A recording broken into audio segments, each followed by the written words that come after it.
ஆனா என்ன நடந்தது அப்படின்னா, இப்போ வந்து நீங்க உங்க ஃபேமிலியோட இருக்கிறீங்க, வெளியில எங்கேயோ போறீங்க,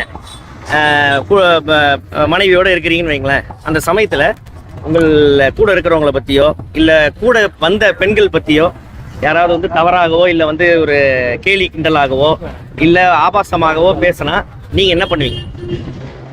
என்ன பண்ணுவீங்க? கேள்வி கேட்பீங்க, ஏன்டா அது மாதிரி பண்ற அப்படின்ட்டு. அது மாதிரி அவர் வந்து ஒரு சில விஷயங்கள் பண்ணாரு. அதுக்கு வந்து பார்த்தீங்கன்னா சேனல் வந்து என்ன பண்ணாங்கன்னா, தம்பி நீ வெளில போயிடு அப்படின்னு சொல்லிட்டாங்க. ஏற்கனவே அவர் வந்து அண்டாகசன் ஒரு ஷோக்கு வந்தாரு. அங்க வந்த பாண்டியன் ஸ்டோர்ஸ் ஹீரோயின், அதுக்கப்புறம் மெயின் கேரக்டர்லாம் வந்து பார்த்தீங்கன்னா ரொம்ப ஒரு மாதிரி இழிவா வந்து பார்த்தீங்கன்னா முகம் சொல்லிக்கிற மாதிரி ஏதோ ஒன்று பேசிட்டாரு. அப்போ அவங்க போகும்போது வந்து கம்ப்ளைண்ட் பண்ணதுக்கு அப்புறம் நீங்க நல்லா பாருங்க, அண்டாகசன் ஷோல 2 வாரம், அதாவது 4 வாரம் வந்திருப்பாரு. அதாவது ஒரு நாளைக்கு 2 எபிசோடு எடுப்பாரு. 2 நாள் வந்தாரு. அடுத்த வாரத்துல இருந்து அவர் வரல. அப்பல இருந்து அவர் என்ன நினைச்சிருக்கிறாருன்னா, நான் தான் அவரை வந்து வேலையை விட்டு தூக்கிட்டேன் அப்படின்னு நினைச்சிருக்காரு. நேற்று நடந்ததுல வந்து என்ன அப்படின்னு பார்த்தோன்னா, இவர்கள் வந்து பார்த்தோன்னா இது மாதிரியான விஷயம் பண்றான் அப்படின்னோடனே சில பேர் வந்து கேள்வி கேட்டாங்க. அதனால வந்து பார்த்தோன்னா புகழுக்கு பொறாம, வினோத் வந்து ஏற்கனவே வந்து பார்த்தோன்னா எனக்கு என் மேல ஏற்கனவே அவருக்கு வந்து பொறாம வந்து இது அப்படின்ற ஒரு விஷயத்த வந்து அலிகேஷன் வந்து அவர் வைக்கிறாரு. இது வந்து பார்த்தோன்னா அவருக்கு ஒரு 6 மாசத்துக்கு 3 மாசத்துக்கு ஒரு தடவை வந்து ஏதாவது ஒரு கண்டென்ட் ஒன்று பண்ணணும். அது அவருக்கு ஃப்ரீயா கிடைக்கணும். இப்போ தமிழ் புத்தாண்டு அன்னைக்கு போலீஸ் ஸ்டேஷன் வாசல்ல வந்து நான் நிக்கணும் அப்படின்ட்டு எனக்கு இருக்கு.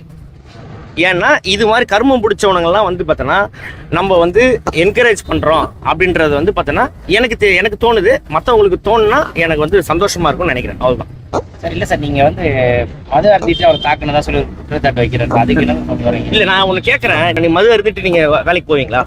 உங்க தொழிலுக்கு உண்மையா இருப்பீங்களா? நான் ஒரு நாளைக்கு 18 மணி நேரம் நிற்பேன். மது அருந்திட்டு எப்படி அப்படியே ஃபுல் டே நிற்பாங்களா? இல்லங்க, நீங்க கேட்கும் போது எனக்கு கோவம் வருதுங்க.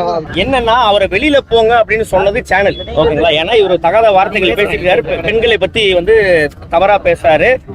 ஒரு கணவன் முன்னாடியே வந்து பாத்தீங்கன்னா அவரோட மனைவி மேல போயிட்டு இப்படி கையை போட்டு செல்லம், இவ்வளவு நாள் நீ வந்து பாத்தீங்கன்னா வீட்டுக்காரோட இருந்துட்ட, ஒரு நாள் என் கூட இருந்தா இது காமெடியா? நீங்க சொல்லுங்க.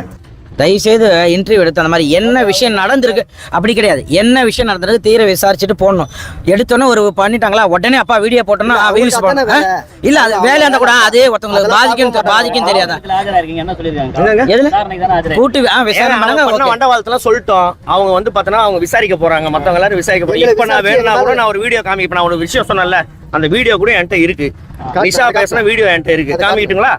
அப்படி அது மாதிரி ஏதாவது ஒரு ப்ரூஃப் காமிச்சிங்கன்னா நான் வந்து பார்த்தேன்னா நாங்கள் ஒத்துக்கிறோம், இது பண்ணோம் அது பண்ணோம் இது பண்ணோன்ட்டு.